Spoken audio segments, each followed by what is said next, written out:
Hello and welcome to solutions to the problems assigned out of section 8.3. Okay, so first problem says, if the sine of theta is 6/7 and theta is in between 0 and pi over 2, in other words, we're in the first quadrant, find the exact value of sine of 2 theta, cos of 2 theta, sine of theta over 2, and cos of theta over 2.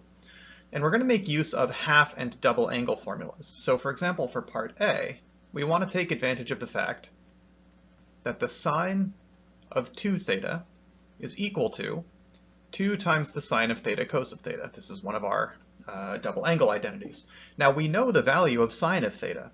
We can just call that 2 times 6/7 times the cos of theta. We need to find the value of cos of theta, and now this looks similar to some old problems. So off on the side, I'm just going to say if sine of theta equals 6/7 and theta is in quadrant 1, as we've already remarked, it's between 0 and pi over 2. What is cos theta? So we'll take advantage of the Pythagorean identity. Sine squared theta plus cos squared theta always equals 1, as long as that angle is the same between the two squared trigonometric functions. The sine of theta is 6/7. Okay, 6/7 squared is 36 over 49. Subtract that from both sides. 1 minus 36 over 49, well, the common denominator is 49, so this is 49 49ths minus 36 49ths, which is 13 out of 49. Not 14, sorry, 49, there we go. And that's cos squared theta. So cos of theta is plus or minus the square root of 13 over 49. In other words, plus or minus root 13 over 7. Now, how do I determine which one it is? Well, since theta is in quadrant 1, we know that the cosine of theta is positive. So we get that the cos of theta is root 13 over 7. Okay, now we take this back over to answer part A and we say, great, sine of theta was 6/7, cos of theta is root 13 over 7. And at the end of the day, we get 12 times the square root of 13 over 49. There's the sine of 2 theta. Okay. Now we can move on. Let's try to find the cosine of 2 theta. And we just need to use another double angle formula.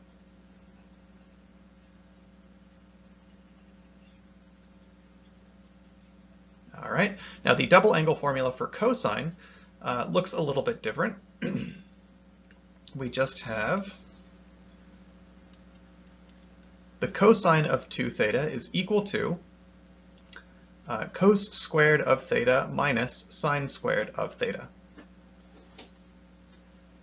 And since we have already found the cosine of theta to be root 13 over 7, and we were given that sine of theta was 6 over 7, we get 13 over 49 minus 36 over 49 for a net result of negative 23 over 49. Okay, now you may be surprised to find a negative answer here. So let's do a quick mental check. Okay, so in our unit circle, the sine of theta is 6/7. That's pretty close to 1, which means the y-coordinate is pretty high. Okay, now we're in quadrant 1, which means our angle is about here. Okay, it's fairly close to pi over 2, which means if I double it, I am back most likely in quadrant 2, and I do expect the cosine of twice as much angle to be negative. So this is all perfectly reasonable so far. Okay. Moving on. So for part C, we are asked to find the sine of theta over 2 rather than the sine of 2 theta. All right. So we rely on a half angle formula rather than a double angle formula. So the sine of theta over 2 is plus or minus the square root of 1 minus theta over 2.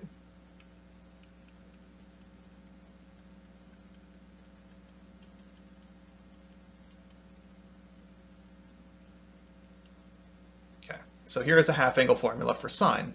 Now, how am I going to tell whether I want the positive or negative one here?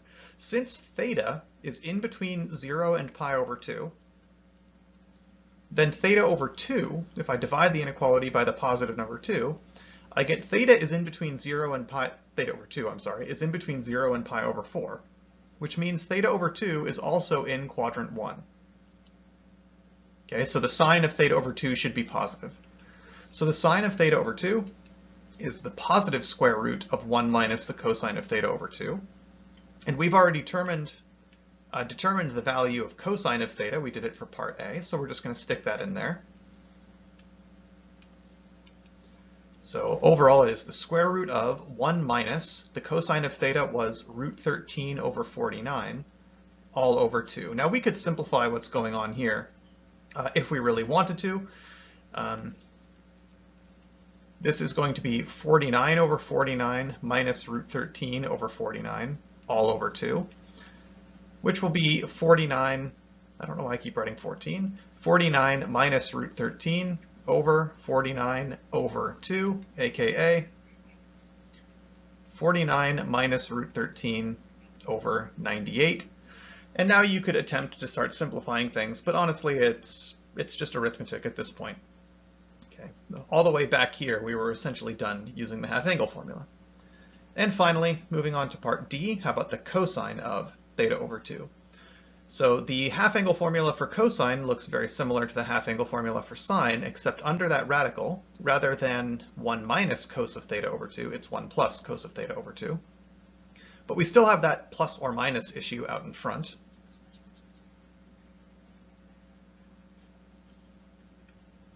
So we'd say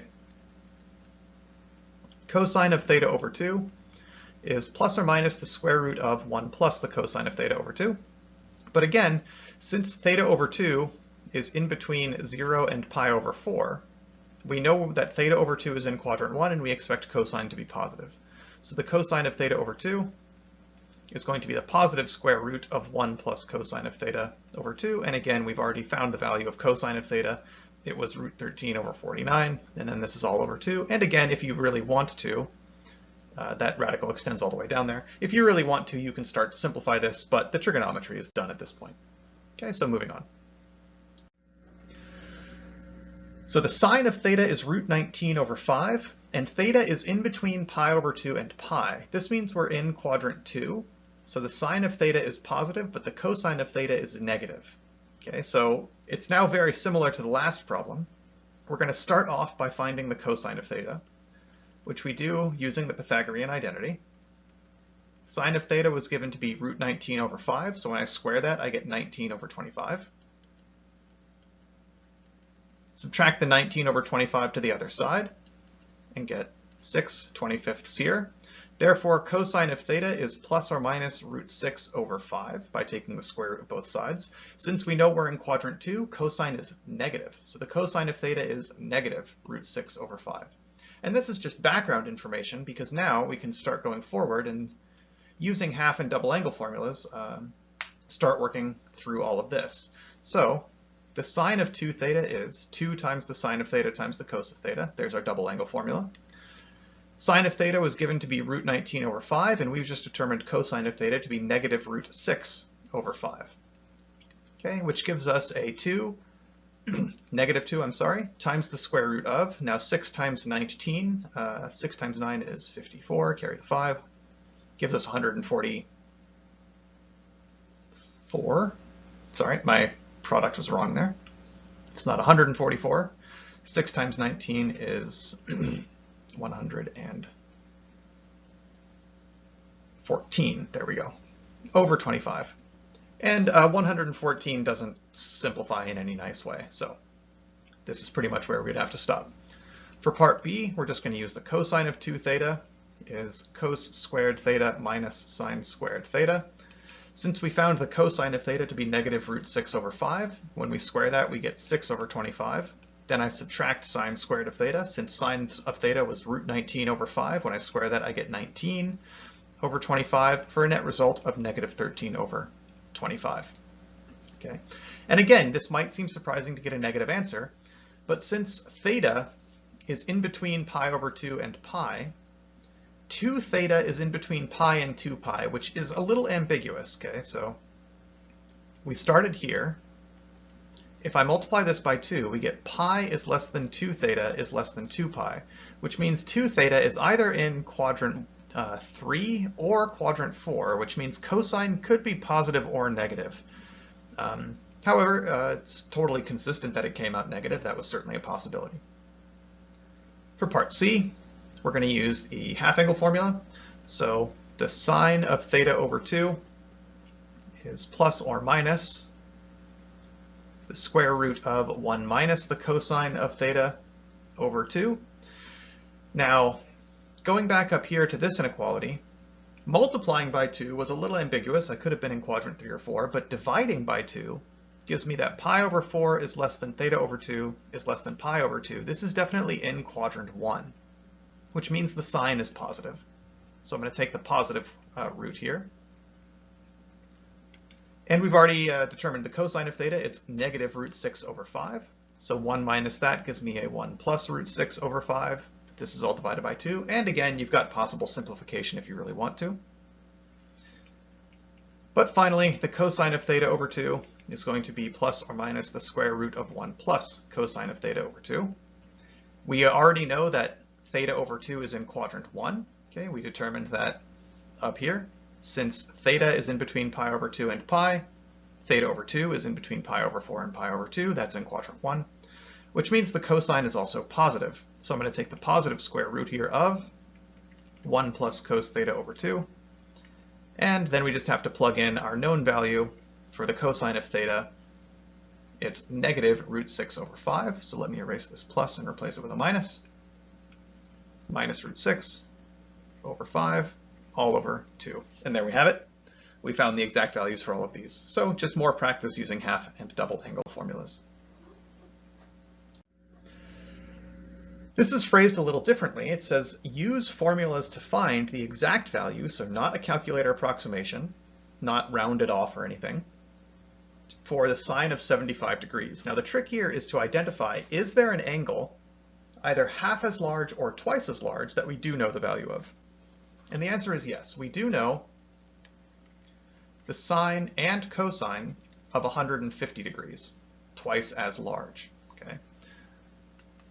You could look this up by going on a formula sheet somewhere and looking it up, but we can always figure out some of these reference angles ourselves. 150 degrees is 90 degrees plus 60. Okay. So this triangle that I can now draw inside the unit circle has a hypotenuse of 1.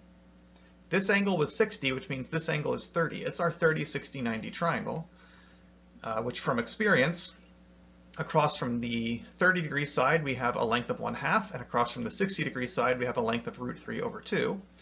So the coordinates of this point are negative root 3 over 2. Notice this length is root 3 over 2, but I am to the left of the origin, so the x-coordinate is negative, but the y-coordinate is positive.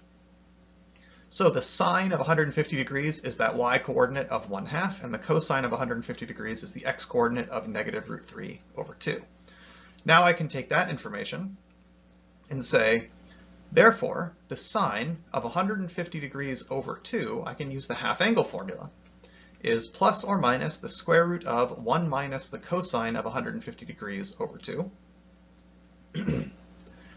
Is it plus or minus? Well, the angle 75 degrees is in quadrant 1, so the sine of 75 degrees is definitely positive. So I'm going to take the positive square root here, take the square root of 1 minus the cosine of 150, which was negative root 3 over 2. And there we have it, and we can simplify this down if we want to, but there is a nice exact answer. Notice we do have a square root within a square root. Those have been popping up in these problems, and that's fine. Okay, and our last problem is establish the following trigonometric identity. Okay, now I'll do this first in a method that does not use any of the suggested steps. An online homework where you're choosing from multiple options necessarily gives you a few options. Let's pretend we're just doing this without that help. Okay. So our technique, as always, is to start with the simple side, and secant of 2 theta is a lot simpler to write out than secant squared theta over 2 minus secant squared theta. do allowable steps to it, and hopefully end up with that result. Okay. We can work from the front forwards or from the back backwards and hopefully join up in the middle. I always like to convert secants and cosecants and cotangents and even tangents into just sines and cosines. So the secant of an angle is 1 over the cosine of an angle. Okay. We know that our end result does not have any trigonometric functions of 2 theta, but only trigonometric functions of theta, which suggests we should probably use a double angle formula. The cosine of 2 theta is cosine squared of theta minus sine squared of theta. Okay. And that's all well and good. If I did this, I might say, okay, notice that we really want our numerator to be secant squared theta. Our current numerator is 1. How can I change a 1 into a secant squared theta? Well, there are a couple of things we could do, but one thing I'm going to choose to do is divide the numerator by cosine squared theta, but also divide the denominator by cosine squared theta. Because now in the numerator I'll have 1 over cos squared theta, and that's going to give me the secant squared that I want. Now when I distribute this 1 over cos squared into this denominator, we get 1 minus sine squared theta over cos squared theta. And this is then equal to, I'm running a little short on room, I was hoping it was just going to fit in here. So my numerator is now secant squared theta, which is great because that's what I wanted, but my denominator is a little different. It's 1 minus tan squared theta. Okay. However, remember, from our basic Pythagorean identity, sine squared theta plus cos squared theta equals 1. If I divide this by cos squared, we get tan squared theta plus 1 equals secant squared theta, or tan squared theta is equal to secant squared theta minus 1. So I'm going to go ahead and put that in here.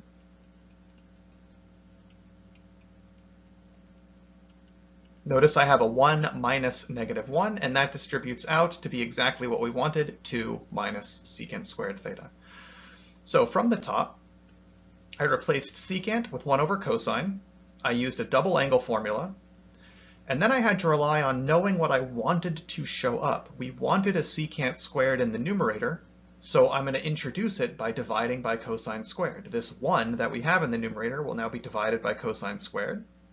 But I have to, if I divide the numerator by cos squared, I have to divide the denominator by cos squared. I can't change what I'm looking at. Okay, I can only change what it looks like by multiplying by 1. Notice that this thing that I've now multiplied by is just 1. Okay. So my numerator becomes 1 over cos squared, which I replace with secant squared. The denominator, I distribute division by cosine squared. I get 1 minus sine squared over cos squared. And I replace that with tan squared. And on the one hand, I'm glad my numerator is secant squared. That's exactly what we want. But our denominator didn't quite look like what we were hoping to get. So we rely on another trigonometric identity to replace tangent squared with secant squared theta minus 1, which does get us to the form we wanted. Okay. But now let's take a look at the way the homework system gives you options. Okay. So here are the 4 choices. Now the 3 choices. Now the good news is we only have to find which one works. Notice they all begin with secant of 2 theta, and they all end with exactly what we're hoping. All we need to verify is that it makes sense to go from one step to the next. Okay. So notice that the first step makes a bit of a leap compared to how we have already done it. So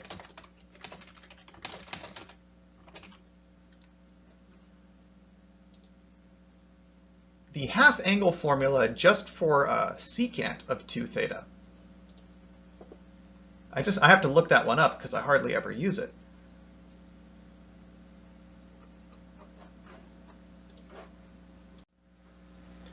Now if we, pardon me, if we look up the alternate forms of half-angle formulas for cosine. Okay, so I'll put them up here. I've been using the half-angle formula for cosine by default, which says, the double angle formula. Cosine of 2 theta is cos squared theta minus sine squared theta. This is the one I typically remember.